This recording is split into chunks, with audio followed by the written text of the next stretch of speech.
Dans sa salle de jeu, Willy Sayad entrepose une partie de ses flippers.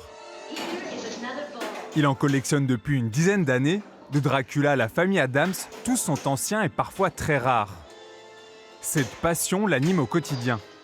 Le flipper, c'est le fun, c'est le fait de ne pas être sérieux, c'est le fait aussi l'aspect technique de pouvoir tout démonter, de tout remettre en état tel qu'à l'origine, minutieusement. Et j'aime bien le challenge du jeu et me dire, bon, ben, je vais essayer de progresser. La prochaine fois, je vais essayer de jouer encore mieux et battre mon record. La quasi-totalité des flippers viennent des États-Unis. Face au nouvel engouement, cette jeune entreprise bordelaise tente sa chance sur ce marché. Tout est ici fabriqué en France. Son objectif, en vendre 10 par mois. Tous les joueurs de flipper, tous les passionnés ont un peu le doux rêve de fabriquer un flipper. Et nous, on a eu une opportunité dans notre carrière professionnelle de se dire, tiens, il y a un marché, on a du temps, on a un peu de moyens, eh ben on y va, on se lance. On ne sait pas si on va réussir, mais en tout cas, on prend du plaisir et on va en donner un peu aussi à tous les joueurs.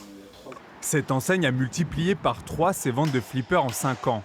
Sa clientèle a aussi évolué. Historiquement habituée à des professionnels, elle vend surtout aujourd'hui à des particuliers. Ça s'ouvre à une clientèle qui était fan dans ses jeunes années, mais qui avait un peu perdu cette passion-là et ce plaisir-là, et qui aujourd'hui le retrouve. Alors il y a un effet de mode, il y a un effet de cycle, parce qu'il y a aussi des gens qui sont aujourd'hui en mesure de s'acheter un flipper pour un peu plus de place chez eux. Et donc on a notamment une clientèle de quadra et de quinquagénaires qui est de plus en plus importante. Pour s'offrir l'une de ces machines, il faut compter au minimum 8 000 €.